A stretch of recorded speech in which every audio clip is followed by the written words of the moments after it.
Let's read fan fiction.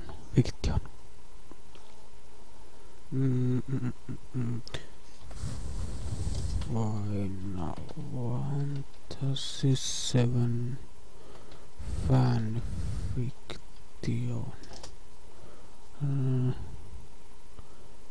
What is one site for? Fanfiction.net. Makes sense. Unleash your imagination. But let's wait for it.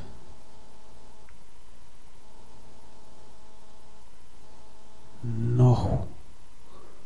That is a bit harsh for Tifaptu. In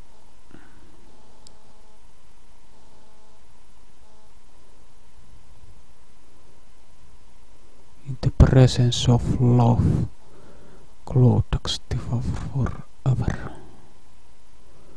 It's not very long either, so I have enough time to read it.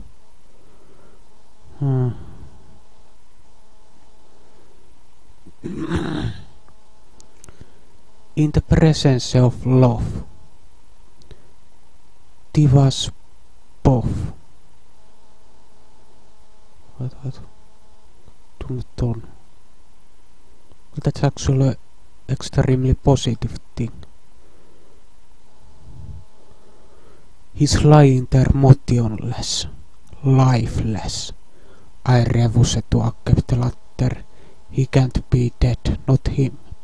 Always so strong, facing the greatest of dangers with little to his own well-being, always caring more about the lives of others than for his own. The crowd surrounding him gathers in more closely, watching him with bated breath, hoping their hero will rise again. I can see their expressions changing from looks of expectancy to worry, then finally to grief, and he continues to float, unmoving on the glassy surface of the water. So still, so lifeless. In the few last moments I've become so numb. What if he doesn't wake up? What if he's... I can feel their pain. Maybe because it's only magnifying my own. It makes standing here unbearable, but I'm unable to move. Unable to do anything. It's up to him now. Iris, I know you are there. I know you can hear me. I say quietly inside my head. Please help him find his way back to me. He can't be gone, not yet. Not when I have so much to tell him. Please, Iris, I love him so much. Maybe I'm only talking to her because I don't know where else to turn. I've never really believed in anything higher than the live stream itself. Maybe it's because we became so close before she died. More than just our friends. More like sisters. Maybe it's because she knows what it means to love someone so fully, so irrevocably. I take my eyes away from Cloud's features for no more than few moments, just to see what the others are doing. Yuffie is holding back tears. She's shaking slightly and leaning heavily against Vincent's chest, whispering something under her breath. Vincent's face, however, betrays nothing, no emotion, no insight. He stares towards the water, waiting and watching like everyone else. His eyes starting don't look at Yuffie every few seconds. Despite my own pain, I can't help but to smile at them slightly. There's something between them, something young, new, and just about to blossom. Barret and Sid's expressions are the same, anger underlying. Sid. They're worried because they know what will happen to me if he dies. They know even though we've never spoken of it the way I will about Cloud. I guess that insight comes with ache. Lastly, I glanced down at Denzel and Marlene, who's been standing quietly next to me since we've arrived here. The emotions I find plastered across their young features would have surprised me if I hadn't have known them better.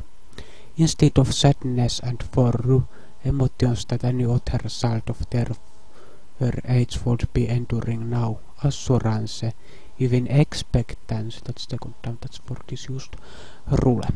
I sometimes forget that they have been through much more than most adults 3 times their age.